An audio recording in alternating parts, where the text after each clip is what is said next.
The branding concept feels derivative, Lauren. Our clients need more distinctive visual identities, my business partner said, dismissing my portfolio in front of executives from a Fortune 500 tech company.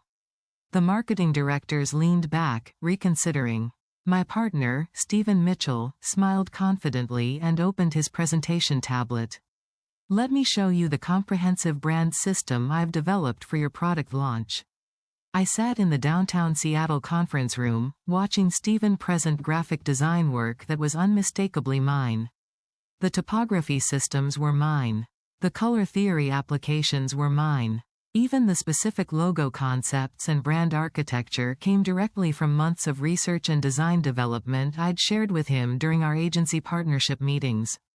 This was the 21st time in 2 years that Stephen had stolen my graphic design work and presented it as his own creative vision to clients, design competitions, or industry publications. I'd documented every instance meticulously, gathered irrefutable proof, and planned my response with the precision I brought to grid systems and visual hierarchy.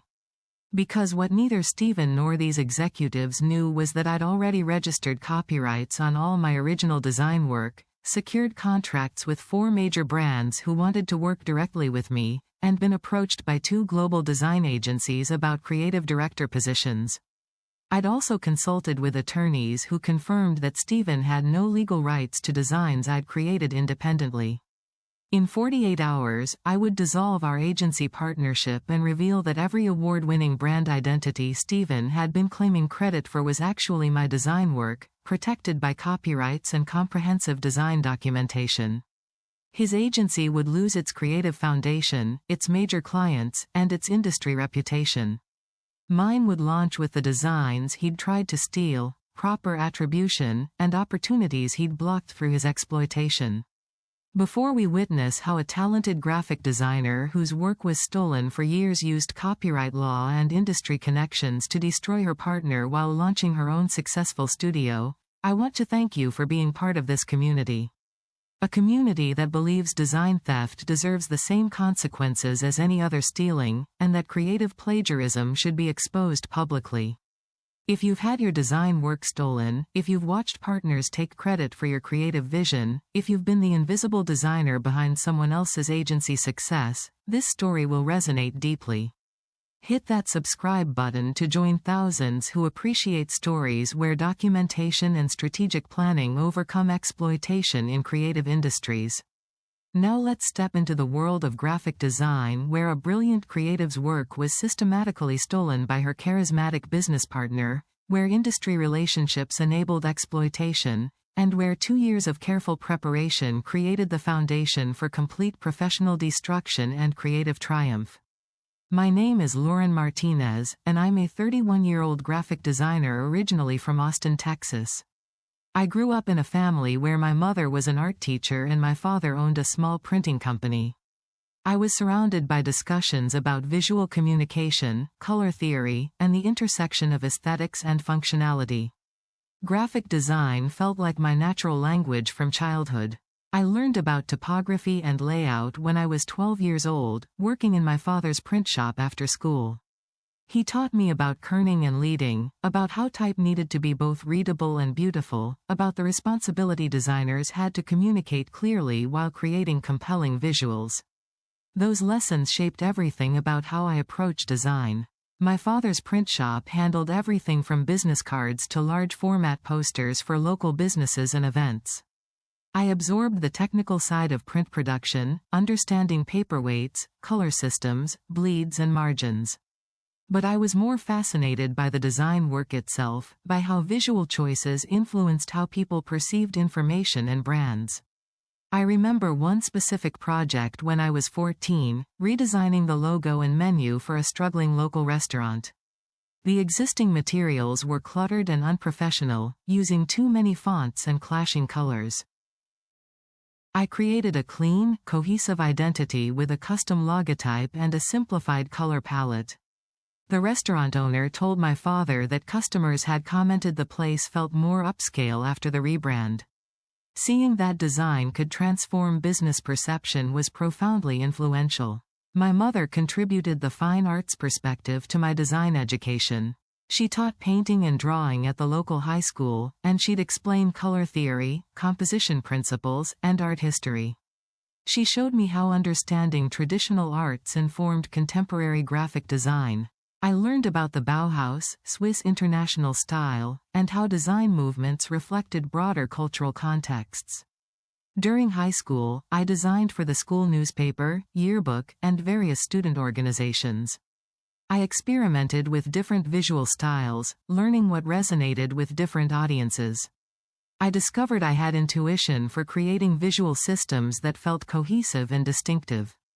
The work felt like solving puzzles where the solution was effective communication through compelling aesthetics. I earned a scholarship to Rhode Island School of Design, studying graphic design with a focus on brand identity and typographic systems. RISD was intensely demanding, pushing students to develop both technical craft and conceptual thinking. I learned from designers who'd worked at legendary studios and brought high standards for visual excellence. My sophomore year professor, Maria Gonzalez, had been a design director at Pentagram and brought that experience to her teaching. She pushed us to think beyond surface aesthetics to the strategic thinking underlying effective brand design. She taught us that great graphic design required understanding business objectives, audience psychology, and cultural context alongside formal visual skills. During junior year, I interned at a boutique design studio in Providence specializing in cultural institution branding. I worked on identity systems for museums, theaters, and arts organizations. The experience taught me about designing for sophisticated audiences who valued both innovation and timelessness. I learned to balance creative ambition with practical constraints. One project involved developing a visual identity for a contemporary art museum rebrand. The challenge was creating something that felt fresh and contemporary while respecting the institution's 50-year history. I developed a modular logo system that could adapt across applications while maintaining consistent brand recognition. The approach demonstrated early in my career that systematic thinking could enable creative flexibility. My senior thesis involved designing a comprehensive brand identity system for a fictional sustainable fashion company. The project combined extensive research about sustainable fashion industry, competitor analysis, target audience definition, and complete visual system development. I created logo variations, typography guidelines, color systems, photography art direction, packaging design, and digital applications. The thesis earned departmental honors and was featured in design publications as an example of thorough brand system thinking. The work demonstrated my ability to develop comprehensive visual identities grounded in strategic thinking. Several design agencies recruiting at RISD expressed interest based on that thesis project. After graduation, I joined Collins in San Francisco, working my way from junior designer to senior designer over 5 years. Collins was known for sophisticated brand work for technology and consumer companies. The experience taught me about design at scale, about managing complex client relationships, about coordinating across strategy, design, and production teams. My first major independent project at Collins was a brand refresh for a growing software company trying to shift perception from startup to established enterprise player. The existing identity felt playful and informal, appropriate for their early startup phase but limiting as they pursued larger corporate clients. I needed to evolve the brand to feel more professional and trustworthy while maintaining the approachability that existing customers valued. I developed a refined visual system that elevated the brand while preserving core equity. The logo received subtle refinements, improving its performance at small sizes and across digital applications. I established a more sophisticated color palette that felt professional without being corporate and cold. The typography system balanced readable sans serifs with distinctive display faces that gave the brand personality. The rebrand successfully shifted market perception. The company reported that enterprise sales conversations improved because prospects took them more seriously. Existing customers appreciated that the brand evolution felt natural rather than a jarring departure. The project won design awards, though Collins' creative director received primary credit while my contribution was acknowledged only internally. I worked on numerous high-profile projects during those 5 years, developing visual identities that became signature pieces of Collins' portfolio. A bold, distinctive brand for a direct-to-consumer wellness company that stood out in a crowded market. A timeless, elegant identity for a luxury hospitality group that conveyed sophistication across diverse properties. A playful, approachable brand for a children's education technology company that appealed to both kids and parents. One project I'm particularly proud of involved rebranding a century-old financial services company for a younger demographic. The challenge was honoring the company's heritage and trustworthiness while making the brand feel relevant to millennial and Gen Z consumers who associated traditional banks with outdated institutions. The visual solution needed to bridge vastly different audience perceptions. I developed a brand architecture that celebrated the company's history as a foundation for innovation rather than treating heritage as a burden. The logo incorporated subtle references to their original 1920s wordmark reimagined with contemporary typography. The color palette used sophisticated jewel tones that felt both premium and fresh. The photography direction showed diverse young professionals in authentic contexts rather than stock corporate imagery. The rebrand achieved the difficult balance of maintaining trust with existing older customers while dramatically improving brand perception among younger demographics. Account acquisition among under 35 customers increased by 40% in the year following launch.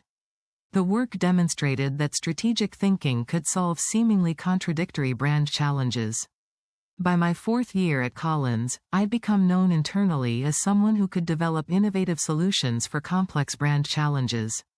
Creative directors would assign me projects where conventional approaches had failed, where clients needed distinctive visual identities that would genuinely differentiate them in competitive markets. I was proud of these contributions, though frustrated by working within someone else's agency structure where individual designer recognition was diffused across organizational hierarchies. I wanted to pursue my own vision for graphic design that combined strategic rigor with distinctive aesthetics, to create brand identities that were both beautiful and genuinely effective for business objectives. I wanted my own studio where I could fully express my creative voice without filtering through multiple approval layers and competing design philosophies. At 28, I decided to start my own design studio. I had strong design skills, proven track record of successful brand work, and enough industry connections to make independence feasible. What I didn't have was business development capabilities, established client relationships, or the operational infrastructure that design studios needed to compete for major branding projects. I met Stephen Mitchell at a design conference in Portland. He was 39, charismatic and well-connected, with an MBA from Northwestern and 15 years of experience in creative agency business development and operations. He approached me after my panel discussion about strategic brand design, saying he'd been looking for a talented designer partner to build a studio focused on distinctive brand identities. We met for coffee the following week at a cafe in the Mission District. Stephen talked enthusiastically about his vision for a boutique design studio that could compete for premium corporate branding while maintaining creative integrity. He said the market had strong demand for sophisticated brand design that felt distinctive rather than following trends, but that most studios either sacrificed creative vision for scale or remained too small to serve major corporate clients. Stephen explained his background in creative agency operations had taught him how Fortune 500 companies approached branding decisions. He understood procurement processes, legal requirements, financial structures that made design studios attractive to enterprise clients. He knew how to position creative services to appeal to CMOs willing to pay premium rates for exceptional brand work. He said this business acumen combined with my design capabilities would create something unique. Over several meetings, Stephen outlined how a partnership might work. He'd handle all business development, client acquisition, contract negotiation, and studio operations. I'd focus entirely on design, working with clients on creative strategy and managing all visual development. The division seemed perfect, allowing me to concentrate on design work while someone else handled aspects of studio management I found less engaging. Stephen had connections to marketing executives at major technology and consumer companies, understood the business side of creative services, and could handle everything from client acquisition to financial management. He said my design talent combined with his business expertise would create a formidable partnership. The division of responsibilities seemed ideal. We formed Mitchell Martinez Design as a 50-50 partnership, both our names on the LLC documents. Stephen handled initial business development while I focused on building our design capabilities and creative service offerings. We secured studio space in Soma with the aesthetic that would appeal to potential corporate clients. The setup felt professional and promising. The studio featured a minimalist aesthetic with white walls, polished concrete floors, and custom millwork displaying design work. Stephen insisted on premium finishes and equipment, saying the environment needed to convey creative excellence and success. We installed large format monitors for presenting design concepts, extensive material libraries showing printing and production options, comfortable seating areas for client meetings. Stephen hired a studio manager and client services coordinator, bringing professional structure to day-to-day operations. He designed our own studio branding with sophisticated aesthetic. He set up business infrastructure, established banking relationships, negotiated vendor contracts, created project management systems. The operational foundation appeared solid and professional. The early months were productive. I developed brand identity case studies for different client types we wanted to pursue, creating a portfolio that showcased our studio's approach to strategic visual design. Stephen would review work and provide feedback, always enthusiastic about the designs I was producing. He'd bring potential clients to the studio to see my creative thinking, presenting it as examples of what we could deliver. I created comprehensive brand identity systems that demonstrated our capabilities across various industries and applications. A technology startup brand that balanced innovation with approachability. A luxury consumer goods identity that conveyed premium quality through refined minimalism. A cultural institution rebrand that honored heritage while feeling contemporary. A sustainable product company brand that authentically communicated environmental values. Each identity system included extensive development showing logo explorations, typography selections, color palette rationale, photography and illustration art direction, application guidelines across digital and print touchpoints. I documented my entire creative process, creating presentation decks that explained strategic thinking behind every visual decision. I shared everything with Stephen during this development phase, walking him through my design thinking, explaining the strategic reasoning and aesthetic choices behind each approach. I thought we were partners building a studio together, that my openness about creative decisions was normal collaboration between design and business leadership. Stephen would ask thoughtful questions during these reviews, showing genuine interest in understanding the design work. He'd inquire about why I'd chosen specific typefaces, how I'd approached color psychology for different brand personalities, what informed my decisions about visual tone and style for various audiences. I appreciated his engagement, interpreting it as a business partner learning enough about design to effectively represent our studio. The theft started subtly during client presentations. Stephen would describe projects using language that subtly claimed creative credit. He'd say, "We developed," or "our design approach," when discussing work I'd created entirely on my own. He'd present brand identities without clearly stating that I'd designed every visual element. At first, I told myself this was normal business communication, that Stephen was using inclusive language to present us as a unified studio. But the pattern became troubling when he started taking pitch meetings without inviting me, returning with signed contracts for projects where clients thought Stephen was the lead designer. The first undeniable instance involved a complete brand identity system for a rapidly growing fintech startup. The client was a well-funded company creating mobile payment solutions for small businesses. They needed comprehensive brand development including naming, logo design, visual identity system, and complete brand guidelines that would scale as they grew. I spent 4 months developing the complete brand system. I conducted extensive research on financial services branding, analyzed competitor positioning, studied which visual approaches built trust with small business owners. I explored dozens of naming directions before landing on a distinctive but approachable option. I created hundreds of logo sketches before developing the final mark. The brand identity I developed balanced approachability with professionalism. The logo featured a custom word mark with subtle geometric elements suggesting both technology and human connection. The color palette used deep navy and warm coral, feeling trustworthy but not corporate and cold. The typography system paired a friendly rounded sans serif with a clean geometric typeface for flexibility across applications. I created comprehensive brand guidelines documenting every aspect of the visual system. Logo usage rules with clear space and sizing specifications. Typography hierarchy for different content types. Color usage guidelines with accessibility considerations. Photography art direction showing authentic small business environments. Illustration style for explaining complex financial concepts. Application templates for business cards, presentations, website, social media, packaging. The complete brand system represented months of intensive creative work and strategic thinking. I documented every design decision with rationale, created hundreds of application mock-ups showing how the brand would live across touchpoints, developed detailed specifications that would enable consistent implementation.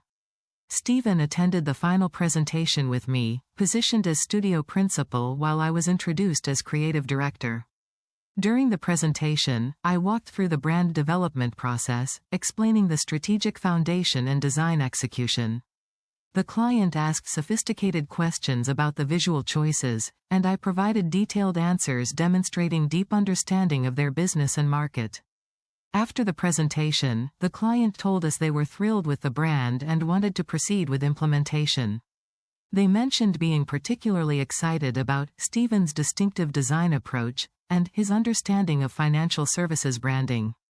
I realized Stephen had positioned himself as the creative mind behind the brand during pre-meeting conversations I hadn't been part of. 2 weeks later, Stephen showed me the signed contract. The client had committed to comprehensive brand implementation with substantial budget.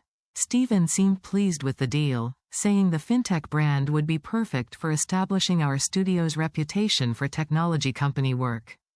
But as he described the contract negotiation, I understood he'd claimed my creative work as his design vision. The theft escalated from there. Stephen began scheduling client meetings without including me, presenting my brand identities as his own creative vision. He'd return with signed contracts and tell me about projects he'd won, using designs I'd developed. He was performing design expertise he didn't actually possess, using my work to create an illusion of creative leadership. I started noticing patterns in how Stephen described our studio to prospective clients and in industry contexts. He'd talk about his design philosophy and his approach to brand strategy when discussing work I'd created entirely independently. He was building his professional reputation on my creative work while keeping me invisible. During one particularly frustrating pitch, Stephen used brand presentations I'd created alongside a talk describing his creative vision and his framework for distinctive brand identity development. Every design showed work I'd developed, every strategic insight came from my thinking, every aesthetic decision reflected my creative judgment. But Stephen spoke about it all as if these approaches originated with him. I confronted Stephen after that pitch about claiming my design work as his creative vision. He looked at me with apparent confusion, as if my frustration was incomprehensible. He said that as partners in a design studio, all work was ours, regardless of who physically created it. He said I was being territorial about work that belonged to the partnership we'd built together. The conversation became an argument about ownership, attribution, and what partnership meant in creative professional contexts. Steven insisted his business development and client relationships were equally valuable to my design work, that the studio's success was collaborative even if I'd physically created all the designs. He said demanding individual credit undermined our partnership and made me seem difficult. I left that conversation feeling manipulated and diminished. Steven had taken a legitimate complaint about creative theft and reframed it as my personal problem with sharing recognition. He'd made me question whether I was being unreasonable to expect acknowledgement for creating every design our studio had produced. That evening, I called a former RISD professor who'd become a mentor, Professor Maria Gonzalez. I described what was happening with Steven. She listened carefully, then told me something that changed my entire understanding of the situation. She said she'd seen this pattern before in design studios, business partners systematically claiming credit from talented designers, keeping them invisible while building reputations on stolen creative work. Professor Gonzalez emphasized that graphic design work was protected under copyright law. She explained that I automatically owned copyright on designs one created, that I could register those copyrights for additional legal protection, and that comprehensive documentation of my creative process would be crucial if I needed to prove authorship. Most importantly, she said I should immediately start protecting my work legally and documenting that all designs were mine. She recommended consulting with attorneys specializing in intellectual property and creative work, registering copyrights on all my designs, keeping detailed creative process documentation, and building relationships with clients independent of Mitchell Martinez Design. Following Professor Gonzalez's advice, I began systematically documenting my work and protecting my copyrights. I registered copyrights on every brand identity I'd created for Mitchell Martinez Design, submitting my original sketches, design development files, and final artwork. The copyright registrations established legal proof that I'd created the designs, providing protection against Steven's theft. I also started keeping detailed creative journals describing my design process for every project. I photographed sketch explorations and design iterations with dates. I saved all digital files with metadata showing creation dates and authorship. I archived client feedback and revision requests showing my responses. I was building comprehensive evidence that would prove I'd created everything Steven was claiming as his design vision. The documentation process required maintaining parallel records of everything. I'd create design files on studio computers, then save copies to personal drives with metadata intact. I'd email myself design presentations and client deliverables. I'd photograph physical sketches and mood boards before they were discarded. I was building an archive proving my authorship.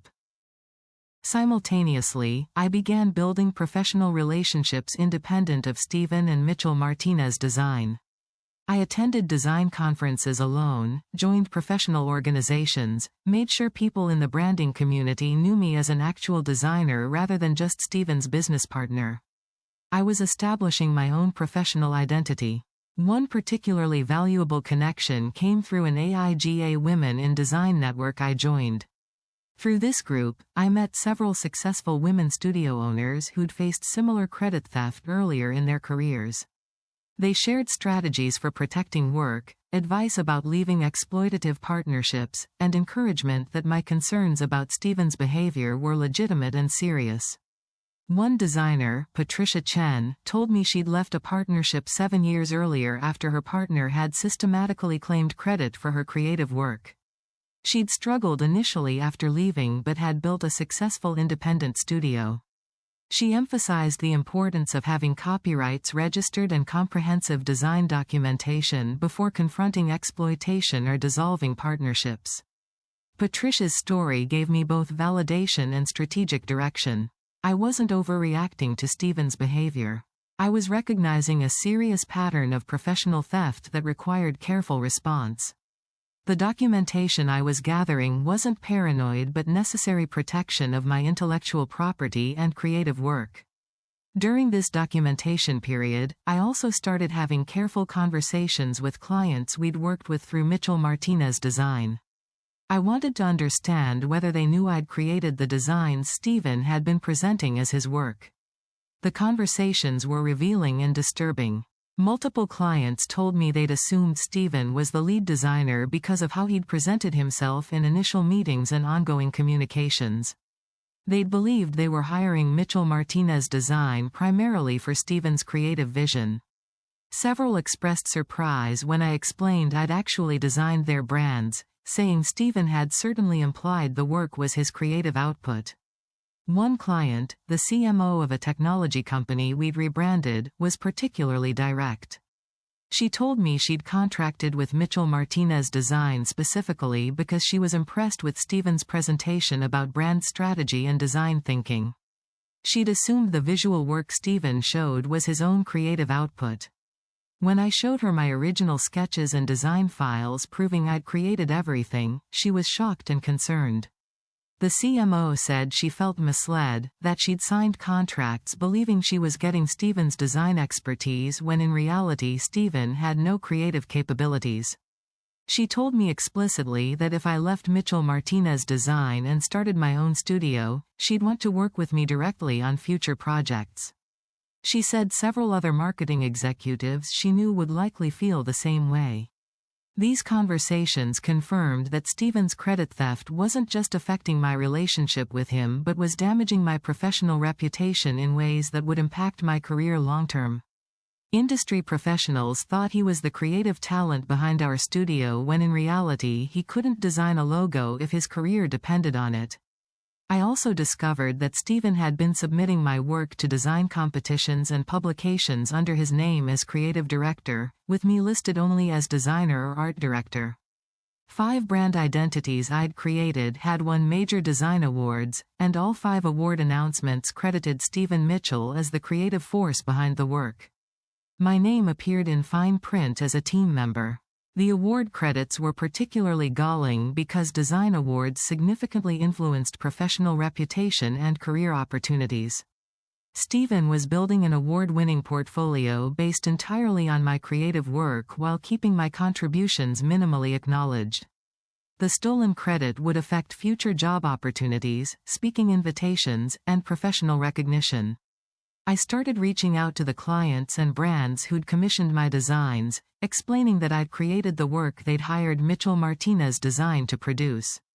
I asked if they'd be interested in working with me directly if I left the partnership and started my own studio. The response was overwhelmingly positive. Multiple brand executives said they'd absolutely work with me independently, that they'd been impressed with the creative work and would follow the actual designer rather than the business partner. One major technology company's brand director told me explicitly that she'd only worked with Mitchell Martinez Design because of my capabilities, that Steven's contribution seemed primarily administrative. After 2 years of careful preparation, I had everything I needed to leave the partnership and expose Steven's theft. I had copyright registrations on all my designs establishing legal ownership. I had comprehensive creative process documentation showing every stage of development. I had commitments from multiple brands to work with me independently. I had legal advice confirming my rights and his fraud. I had job offers from major design agencies providing backup options if independent practice didn't work immediately.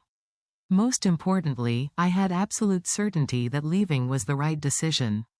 The psychological toll of those 2 years had been significant. Every day working alongside Steven while knowing he was systematically stealing credit for my work required enormous emotional control. I'd sit in our studio watching him take calls with potential clients, hearing him describe his design approach and his creative vision when discussing work I'd created. The anger and frustration would build, but I forced myself to remain calm and focused on documentation. There were moments when I wanted to confront him immediately, to expose his fraud publicly without waiting for perfect preparation.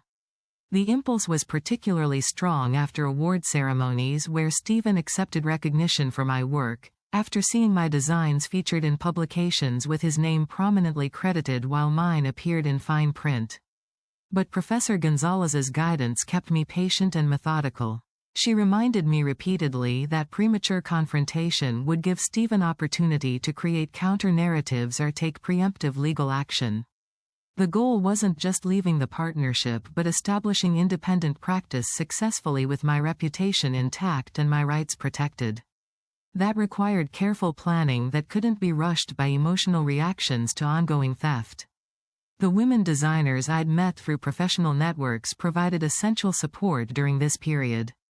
They understood the specific dynamics of creative credit theft in ways that friends outside the design industry couldn't fully grasp. They validated that my response was appropriate and necessary, that Stephen's behavior justified the extensive preparation I was undertaking. Patricia Chen particularly helped me maintain perspective during difficult moments. She'd check in regularly, encouraging me to stay focused on building my exit strategy rather than reacting to each instance of theft. She reminded me that I was building foundation for long-term success, that the careful preparation would be worth the temporary frustration. Her experience leaving an exploitative partnership 7 years earlier gave her insights that were invaluable. I also documented the emotional impact of Stephen's exploitation. I kept a private journal describing how it felt to watch someone steal credit for years of creative work, how frustrating it was to remain invisible while my designs won awards and recognition for someone else. This documentation wasn't just for potential legal purposes but also to remind myself that leaving was necessary and justified when self-doubt crept in. The documentation revealed patterns in Stephen's behavior that made the exploitation particularly insidious. He was careful never to explicitly state in writing that he'd personally created specific designs. Instead, he used ambiguous language that implied creative authorship while maintaining plausible deniability. He'd write, "our design," or Mitchell Martinez's approach, rather than, "my design," or "I created." This strategic ambiguity made Stephen's theft harder to prove through direct statements but didn't diminish the pattern. When Stephen presented to clients, spoke at conferences, or gave interviews to publications, he consistently positioned himself as the creative force behind designs I'd created. The cumulative effect was clear fraud even if individual statements maintained deniability. I also discovered that Stephen had been building relationships with design industry influencers and publication editors, positioning himself as a thought leader in brand identity design. He'd been invited to speak on panels at major design conferences, always presenting my work as examples of his creative thinking. He'd been interviewed for design podcasts and YouTube channels, describing his design process and philosophy using concepts I'd developed. One particularly galling example involved a Design Matters podcast interview where Stephen spent an hour discussing his approach to brand design. He talked about his creative influences, his design methodology, his thinking about color and typography. Every concept he described came from my work and thinking, but he presented it all as if these approaches were his own intellectual development.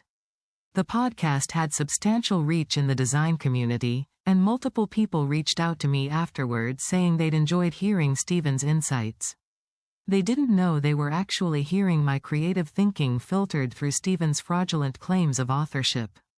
The experience reinforced how thoroughly Stephen had appropriated not just my designs but my entire creative identity.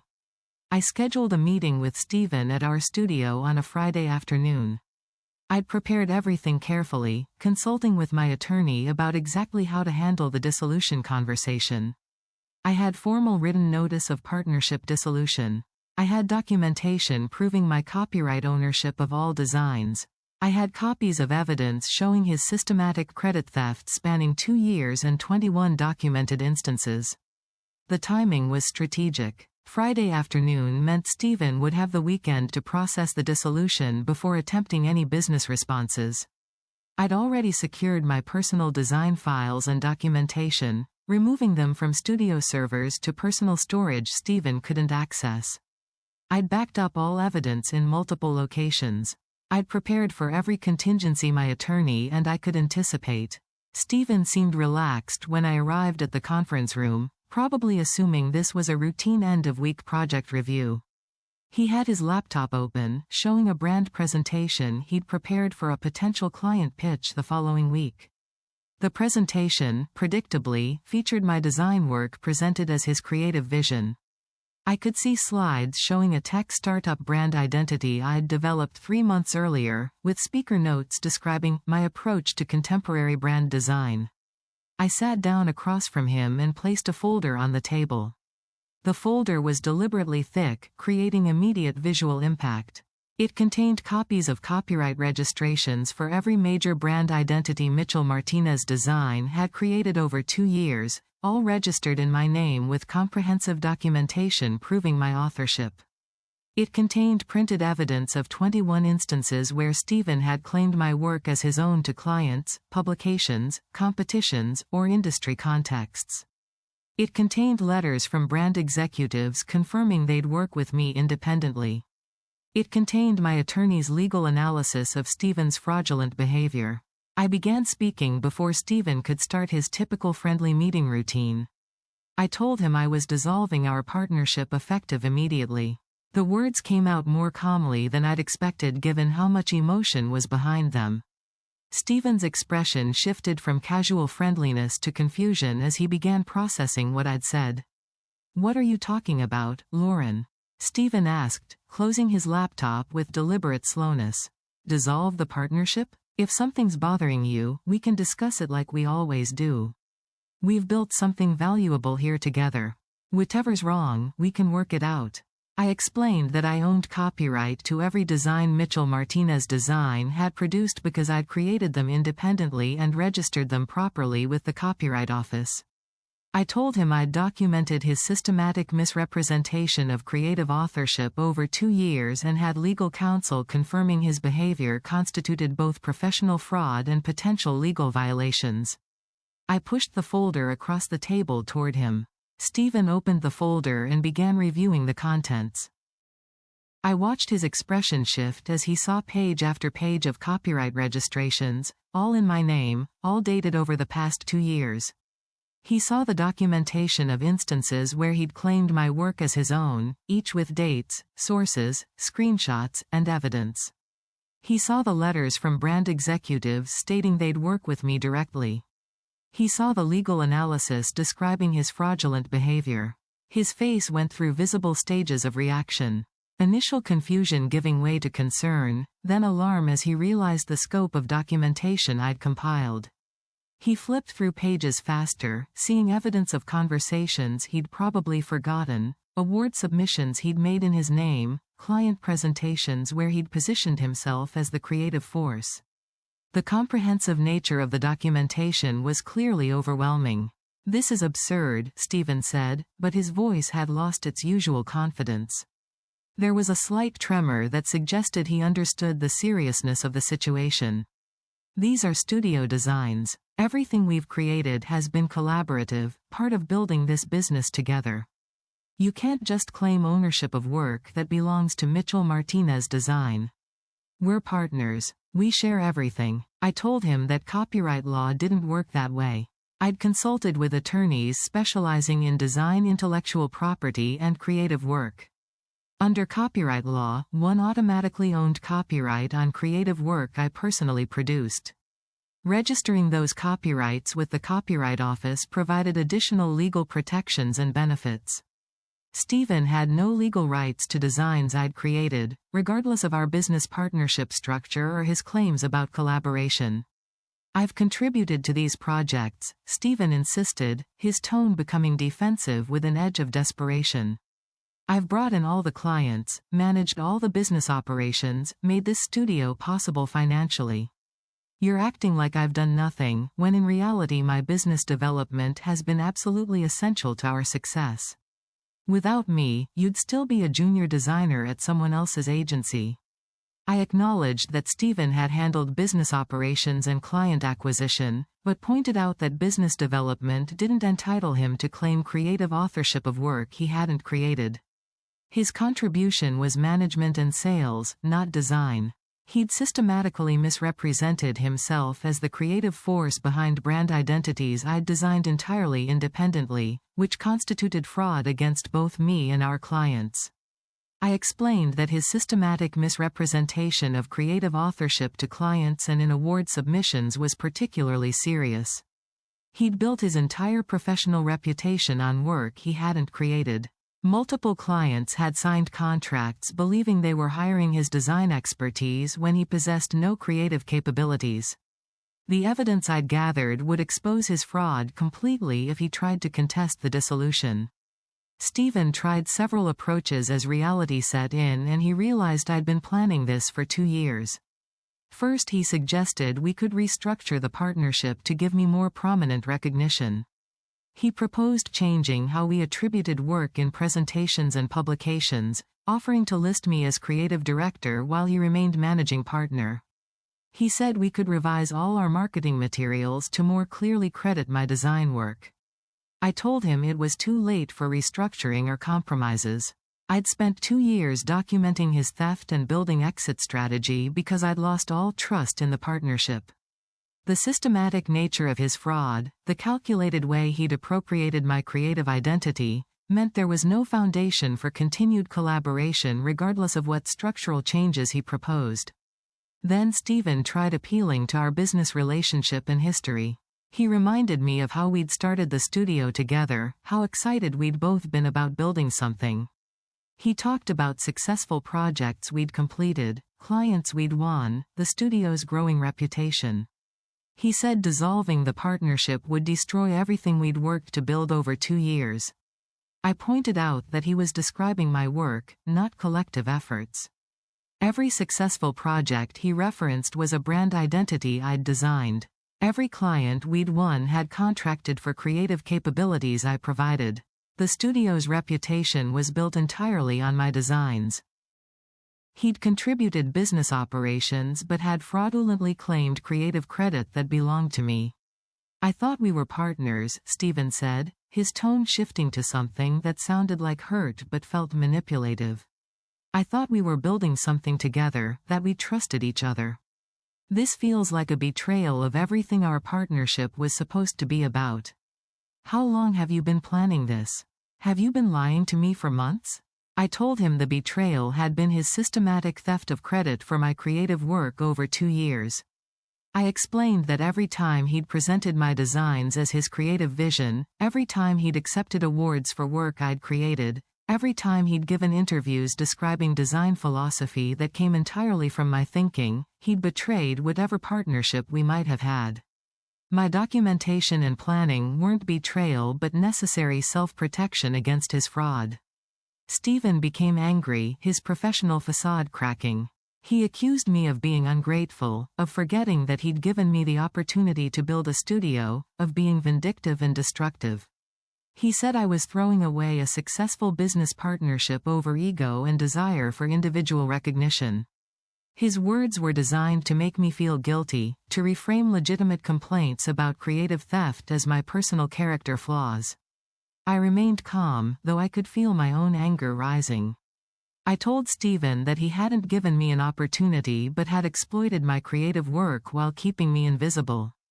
I pointed out that every award, every publication feature, every client relationship, every piece of recognition Mitchell Martinez Design had received was based on my designs, which he'd systematically claimed as his own creative output. Finally, Stephen tried negotiating, offering various compromises to prevent dissolution. He proposed we could transition to a new partnership structure over time, suggested I could buy him out gradually, offered to step back from creative presentations while maintaining business operations role. Each suggestion revealed his understanding that he had no viable path forward without access to my creative work. I handed Stephen formal written notice of partnership dissolution, drafted by my attorney. The notice specified that I was withdrawing from Mitchell Martinez Design effective immediately, retaining all copyright and intellectual property rights to designs and brand identities I'd created, and establishing my own independent studio. The notice also warned that any attempt to use my designs after dissolution would result in copyright infringement claims and potential fraud lawsuits. I told Stephen I had no interest in protecting his reputation by maintaining fictions about collaborative work or gradual transitions. I explained that I'd be contacting all clients, brand executives, and design publications to clarify that I'd created the designs previously attributed to Mitchell Martinez Design or to him personally. His fraud would be exposed completely, and he'd face full consequences for systematic creative theft. I also informed him that I'd be requesting corrections from design competitions and publications that had credited him as creative director or primary designer on my work. I had copyright registrations and comprehensive design documentation that would support correction of the record. His award-winning portfolio would be revealed as built entirely on stolen work. Stephen sat reading the notice, his earlier confidence completely shattered. The reality was setting in that his entire professional identity as a designer was fraudulent, built on work he'd stolen from me. He looked at the comprehensive documentation I'd compiled, seeing evidence laid out systematically across 2 years. He realized that I'd been planning this dissolution methodically while continuing to work alongside him, that I had legal protection, client commitments, and evidence that would expose him completely if he tried to fight. The meeting ended with Stephen understanding he had no viable options. He couldn't continue using my designs because I owned all copyrights and had registrations proving it. He couldn't claim the designs were partnership property because copyright law required actual creative authorship. He couldn't maintain Mitchell Martinez Designs' reputation because all its award-winning work was mine and would be leaving with me. His entire professional identity as a designer would be exposed as fraudulent. His studio would collapse, and his reputation would be destroyed. He was finished. I walked out of that studio for the last time feeling both relief and vindication. The invisible designer was stepping into visibility. The stolen designs would be properly attributed. The exploiter would face consequences. And I was launching my own studio with the portfolio, client relationships, and legal protection I'd spent 2 years building. The walk from the Soma studio to my car felt surreal after 2 years of careful planning and emotional suppression. I'd been working toward this moment for so long that actually executing the dissolution felt almost anticlimactic. But as I drove home, the reality started setting in. I was free from Stephen's exploitation. I owned my work and my creative identity. I was starting fresh with everything I'd carefully built during the documentation period. Within 2 weeks, I established Martinez Design Studio with studio space in Oakland. The space was smaller than Mitchell Martinez's Soma location but felt authentic and mine. I chose a converted warehouse space with high ceilings, abundant natural light, and industrial character. I furnished it simply with a large work table, good lighting, and walls to display design work properly attributed. The aesthetic was intentionally different from the polished corporate minimalism of Mitchell Martinez Design. My studio felt like an actual creative workspace rather than a client showroom. I hung large format prints of my brand identities on the walls with clear attribution to me as designer. I set up my design workstation, organized my material libraries, created an environment that felt genuinely mine rather than a space Stephen had controlled. I met with brand executives who'd committed to working with me directly during my careful relationship building over the previous 2 years. The conversations were validating and energizing.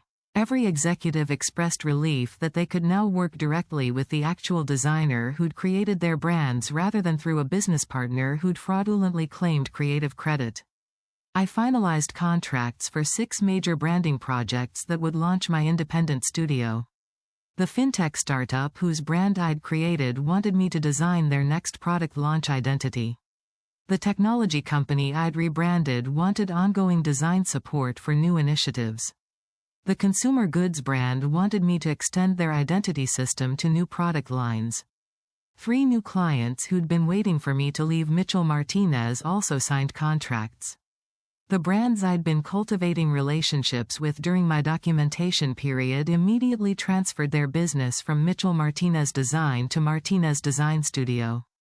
The transitions were seamless because the clients had always been working primarily with me anyway. They were simply formalizing relationships that had always been based on my creative capabilities rather than Stephen's fraudulent claims.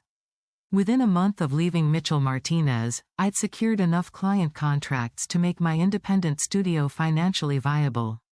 The executives who'd thought they were hiring Stephen's design expertise realized they'd actually been getting mine all along, and they followed the actual designer rather than the business partner who'd misrepresented his role. The validation was profound after 2 years of being kept invisible.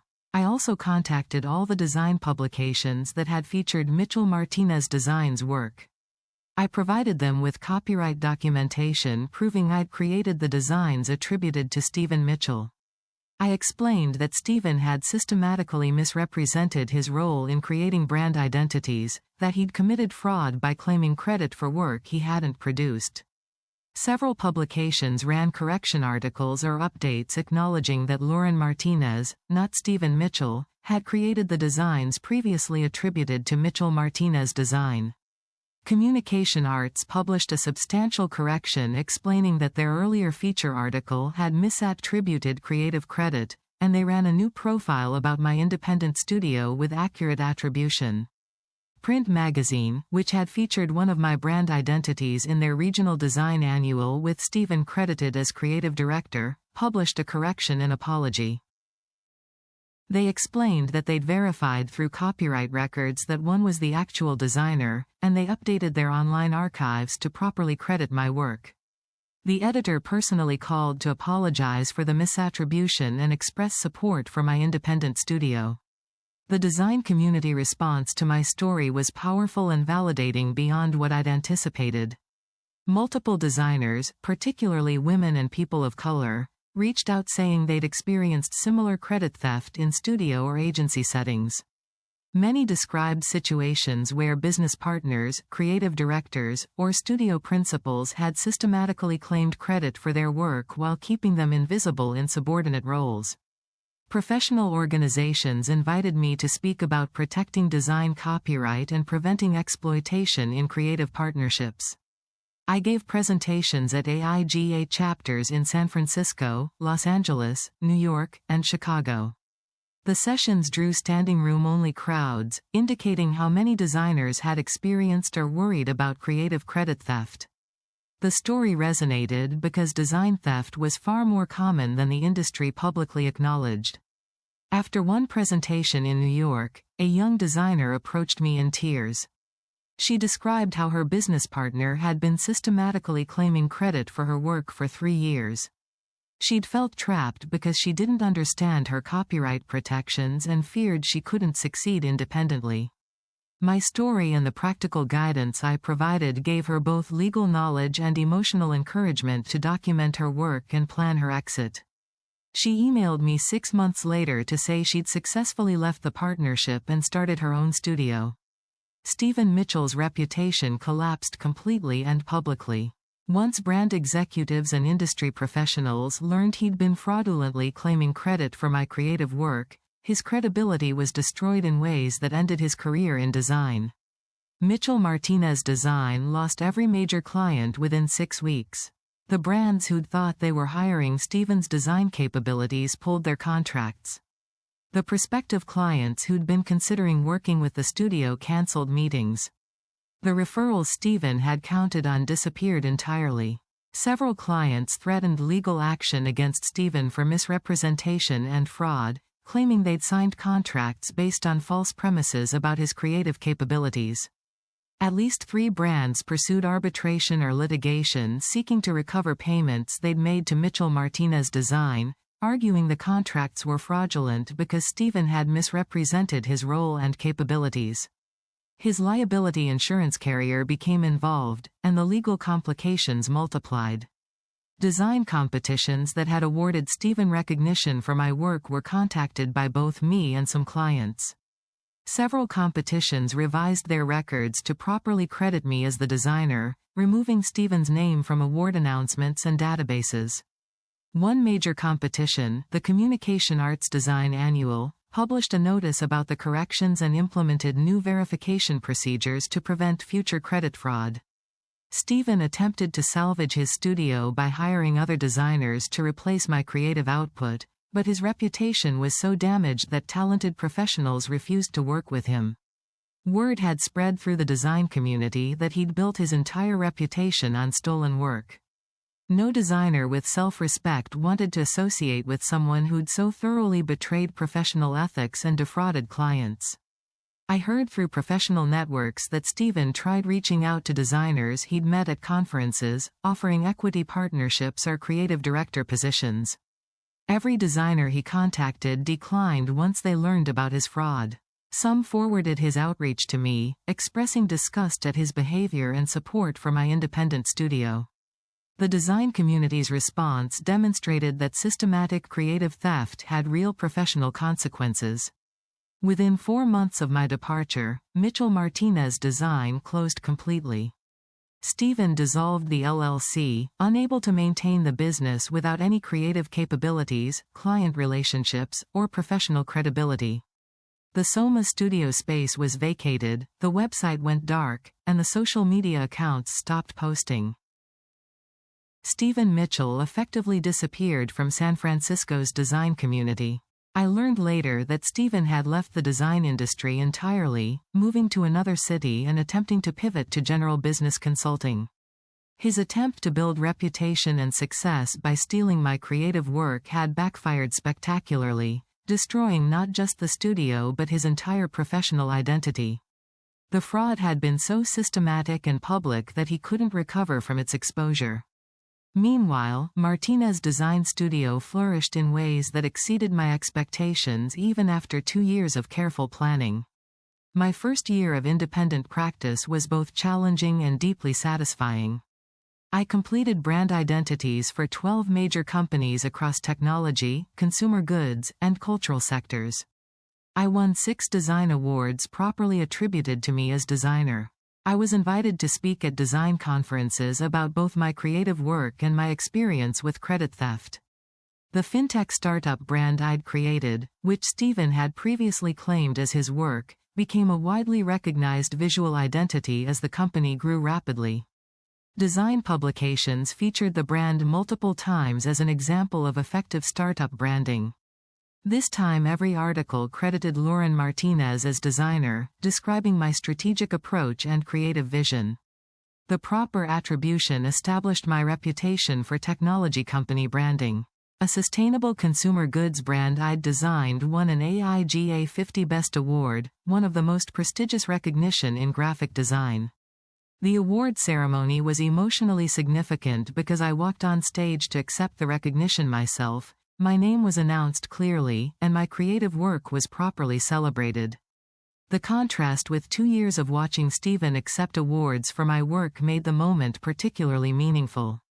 I was invited to speak at the AIGA National Design Conference, presenting a case study about the Sustainable Brand Project. The presentation hall was packed, and the response was enthusiastic. Multiple attendees approached me afterward saying my work had inspired them, that they appreciated both the design excellence and my willingness to share my story about credit theft and recovery.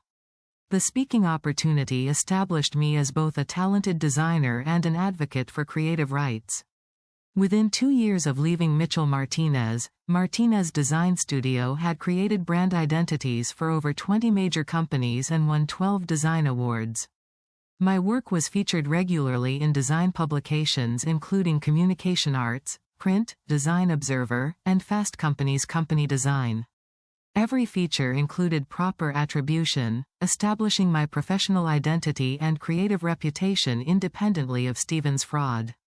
The financial success matched the professional recognition and creative satisfaction. Independent studio practice was substantially more profitable than partnership with Steven had been, because I wasn't splitting revenue with someone who contributed nothing to the studio's creative capabilities while fraudulently claiming credit. My overhead was lower operating a smaller studio, my margins were better, and every dollar earned reflected my actual work. I also began systematic advocacy work helping other designers protect their work and avoid exploitation I'd experienced. I developed comprehensive resources about copyright protection for graphic designers, wrote detailed articles about preventing creative theft in partnerships, and created templates for proper creative contracts and agreements. I made all these resources freely available through my studio website and shared them through design community networks. I worked with Professor Gonzalez at RISD to develop curriculum about intellectual property protection specifically for design students. We created a required course covering copyright law, design contracts, portfolio documentation strategies, partnership agreements, and case studies of creative theft and protection, including my experience with Stephen. The course became a model that other design schools adopted. The American Institute of Graphic Arts invited me to join a task force developing industry-wide guidelines for proper creative attribution and preventing exploitation in design practices. We created standards recommending how studios should credit individual designers, how creative partnerships should be structured to protect all parties, and how the design community should respond to documented cases of credit theft. 5 years after leaving Mitchell Martinez, I'm 36 and running one of the Bay Area's most respected independent design studios. Martinez Design Studio has created brand identities for over 40 major companies, won 24 design awards, and established reputation for strategic visual design properly attributed to the actual creative force behind the work. The professional success vindicated every difficult moment of the 2 years I spent documenting Stephen's theft while continuing to work alongside him. Every award with my name, every publication crediting my designs, every client hiring me for my creative capabilities represented visibility Stephen had tried to deny me through his systematic fraud. My advocacy work extended beyond personal success to helping dozens of other designers facing credit theft and exploitation. I provided free consultations to designers discovering their partners or employers were stealing credit, helping them understand their copyright protections, document their work comprehensively, and plan exits from exploitative situations when necessary. One designer I mentored, Jessica Park, had been working at a studio where the creative director was systematically claiming credit for her brand identities. Using strategies I'd shared about copyright registration and creative process documentation, Jessica gathered comprehensive evidence of the theft, registered copyrights on her work, and left to establish her own studio. She's now running a successful independent practice with proper attribution for her creative work and has become an advocate herself, helping other designers in similar situations. Another designer, Marcus Chen, contacted me after discovering his business partner had been entering Marcus's designs in competitions under the partner's name alone. I helped Marcus understand his copyright protections, connect with intellectual property attorneys, and document the fraud systematically. Marcus dissolved the partnership and launched an independent consultancy that's thriving with proper recognition for his design capabilities. He credits my guidance with giving him both the legal knowledge and emotional courage to leave the exploitation. These success stories multiplied as more designers learned about protecting their work and refusing to accept invisible exploitation disguised as partnership or collaboration. Each person who left an exploitative situation and succeeded independently strengthened the message that creative credit theft deserved serious consequences and that talented designers could thrive with proper attribution and legal protection. 7 years after dissolution, Mitchell Martinez Design was completely forgotten except as a cautionary tale in design education and professional discussions. Stephen had faded into complete obscurity, his attempt to build a career on stolen creative work having destroyed any credibility he might have developed legitimately. The design community remembered Mitchell Martinez Design only as an example of how fraudulent credit theft could destroy careers and reputations. When my story came up in professional contexts, people referenced it as illustration of why copyright protection and proper attribution mattered so much in creative fields. Design educators used it as a case study teaching students about intellectual property rights and professional ethics.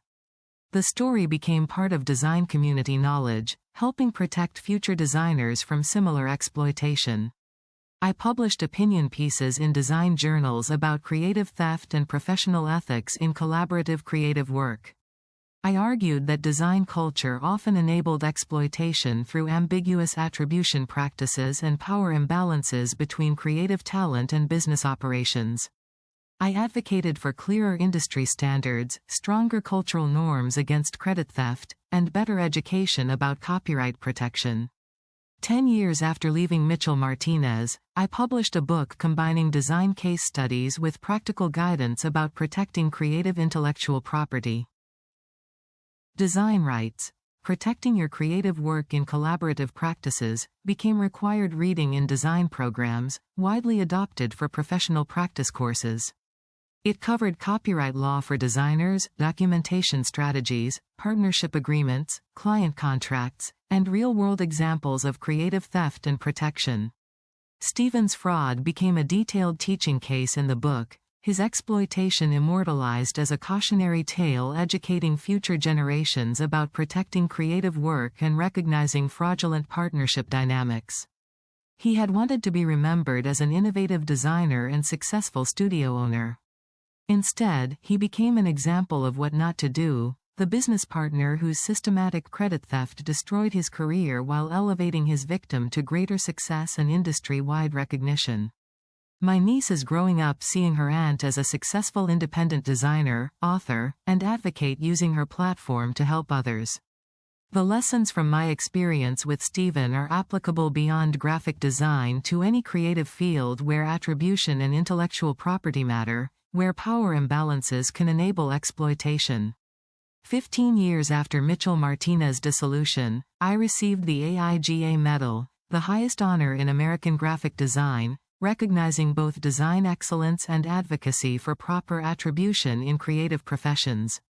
The award ceremony included a retrospective of my career emphasizing how I'd transformed personal experience of credit theft into a broader movement for designers' rights and intellectual property protection. The recognition validated that my response to Stephen's exploitation had created positive outcomes far beyond personal vindication and professional success. His theft had catalyzed advocacy, helping hundreds of designers protect their work and achieve proper recognition. The invisible designer became a celebrated creative and advocate. The stolen designs were properly attributed and award-winning. The exploiter left the industry discredited. And the design profession became measurably more aware that creative theft deserved serious consequences and systematic prevention. That's the ultimate outcome when exploitation meets someone talented enough to succeed independently, strategic enough to document and plan carefully, and committed enough to transform personal justice into advocacy benefiting others. Stolen credit was restored, fraud was exposed, the exploiter was destroyed, and graphic design became measurably better because one person refused to accept invisible exploitation and fought not just for herself but for every designer facing similar theft.